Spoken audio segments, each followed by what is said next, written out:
Congress party తరఫున Kadapa MP అభ్యర్థిగా నేను రాజశేఖర రెడ్డి గారి బిడ్డ YS Sharmila Reddy Congress party MP అభ్యర్థిగా నేను నిలబడబోతున్నాను.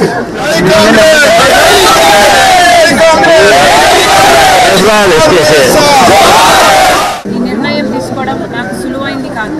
ఈ నిర్ణయం నా కుటుంబాన్ని నిలువున చీలుస్తుంది అని తెలిసి కూడా తీసుకున్న నిర్ణయం. ఈ నిర్ణయం వల్ల రాజశేఖర రెడ్డి గారి అభిమానులు ఎంతోమంది ఏ వైపు వెళ్లాలో ఏం చేయాలో తోచని స్థితిలో ఉంటారు అని తెలిసే తీసుకున్న నిర్ణయం. కానీ ఈ నిర్ణయం తీసుకోవడం నాకు తప్పలేదు. ఎందుకంటే జగన్మోహన్ రెడ్డి గారు నాకు తోడబుట్టిన అన్న.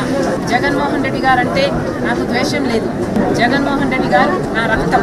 కానీ ఎన్నికల వరకు ముఖ్యమంత్రి అయ్యేంత వరకు నాకు నువ్వు చెల్లివి కాదు, నాకు నువ్వు బిడ్డ అన్న జగన్మోహన్ రెడ్డి గారు ముఖ్యమంత్రి అయిన తర్వాత మారిపోయిన మనిషి. ముఖ్యమంత్రి జగన్మోహన్ రెడ్డి గారు నా అనుకున్న వాళ్ళందరినీ నాశనం చేశాడు. ఈరోజు ముఖ్యమంత్రి జగన్మోహన్ రెడ్డి గారు వైసీపీ పార్టీ తరఫున హత్యా రాజకీయాలు ప్రోత్సహిస్తూ ఈరోజు కడపలో ఎంపీ అభ్యర్థిగా వివేకానంద రెడ్డిని హత్య చేసిన వాళ్ళకే టికెట్ ఇవ్వడం జరిగింది. ఇదే తట్టుకోలేకపోయాడు. హత్య చేసిన వాళ్ళకి ఈ రోజు వరకు శిక్ష పడలేదు. హత్య చేసిన వాళ్ళు చేపించిన వాళ్ళు ఈ రోజు వరకు తప్పించుకొని తిరుగుతున్నారు. ఎన్ని సాక్ష్యాలు ఉన్నా, అన్ని ఆధారాలు ఉన్నా, ఎన్ని వాగ్మూనాలు ఉన్నా ఇవేవి వాళ్ళకు శిక్ష పడడానికి సహాయపడకపోగా అధికారం వాడుకుని ఈరోజు జగన్మోహన్ రెడ్డి గారు వాళ్ళనే రక్షించడమే కాకుండా ఈరోజు వాళ్ళకి మళ్ళీ అవినాష్ రెడ్డి గారికి టికెట్ ఇవ్వడం అన్నది నేను తట్టుకోలేకపోయాను. వైసీపీ ప్రభుత్వం రక్తంలో మునిగిపోయింది. వివేకానంద రెడ్డి హత్యను ఆ రోజు రాజకీయం కోసం వాడుకున్నారు అన్న విషయం నాకు ఆఖరి వరకు అర్థం కాలేదు. సాక్షి ఛానల్లో అంత ఘోరంగా వివేకానంద రెడ్డి హత్య జరిగితే వివేకానంద రెడ్డిది హార్ట్ అటాక్ అని మొట్టమొదటగా సాక్షి ఛానలే చెప్పింది. ఎందుకు అన్న విషయం ఆ రోజు మాకు అర్థం కాలేదు. వివేకానంద రెడ్డి హత్య విషయంలో ఎన్ని ఆధారాలు ఉన్నప్పటికీ కూడా అదే హంతకుల్ని పదే ఈ 5 సంవత్సరాలుగా వెనుకొచ్చాడు జగనన్న గారు. ఇవన్నీ ఒక ఎత్తు అయితే అసలు ఈ కడప ఎన్నికల్లో మళ్ళీ ఆయనకి టికెట్ ఇవ్వడము ఇంకొక ఎత్తు. ఇంత తెలిసి కూడా, ఇంత ఘోరమని తెలిసి కూడా, ప్రజలు హర్షించరు అని తెలిసి కూడా ఎంత అహంకారం కాకపోతే మళ్ళీ అదే అవినాష్ రెడ్డికి జగనన్న గారు టికెట్ ఇస్తారు.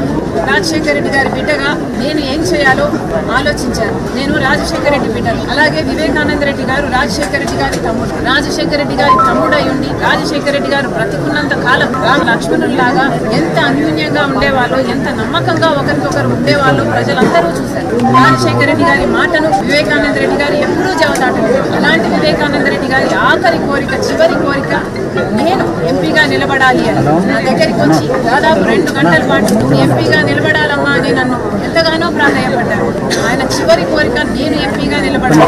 కానీ ఆ రోజు నాకు అర్థం కాలేదు ఎందుకు నన్ను ఎంపీగా నిలబడమని అడుగుతున్నాను. ఈరోజు ఆలోచిస్తే అర్థమవుతుంది. కానీ ఇంత జరిగినా కూడా వివేకానంద రెడ్డి మీద కక్ష కట్టినట్టుగా వాళ్ళ రాజకీయ లబ్ధి కోసం వివేకానంద రెడ్డిని హత్య చేస్తే ఈరోజు అదే హంతకు అండగా నిలబడ్డవాడు జగనన్న గారు.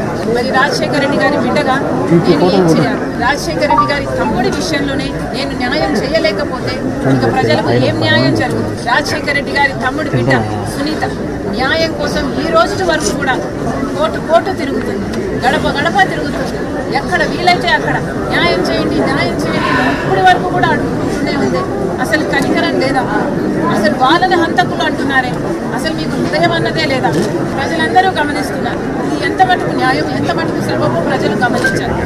ఈరోజు నేను ఎంపీగా నిలబడడానికి కారణం అటు వైసీపీ పార్టీ జగనన్న గారు అవినాష్ రెడ్డిని ఎంపీగా నిలబెట్టారు కాబట్టి, ఇది అన్యాయం కాబట్టి, ఈ హత్య రాజకీయాలు మేము విరుద్ధం కాబట్టి ఒక హంతకులు హత్య చేపించిన వాళ్ళు మళ్ళీ చట్ట సభల్లోకి వెళ్ళకూడదు అన్న నిర్ణయం తీసుకుని ఈరోజు నేను రాజశేఖర రెడ్డి బిడ్డను కడప ఎంపీగా నిలబడడం జరుగుతుంది. ప్రజలందరూ ఆలోచించాలి.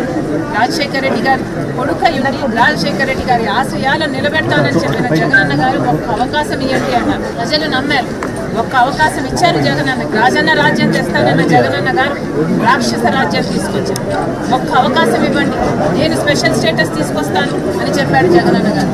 ఆయన స్వప్రయోజనాల కోసం స్పెషల్ స్టేటస్ బీజేపీ పార్టీకి తాకట్టు పెట్టేశారు. ఒక్క అవకాశం ఇవ్వండి. రాజశేఖర రెడ్డి బిడ్డగా నేను చెప్తున్నాను, కాంగ్రెస్ పార్టీని ఆశీర్వదించండి. కాంగ్రెస్ పార్టీకి మళ్ళీ అవకాశం ఇవ్వండి. ఆ రాజశేఖర రెడ్డి గారి సంక్షేమ పాలన రాజశేఖర రెడ్డికి బిడ్డగా నేను తీసుకొస్తానని ఆంధ్ర రాష్ట్ర ప్రజలు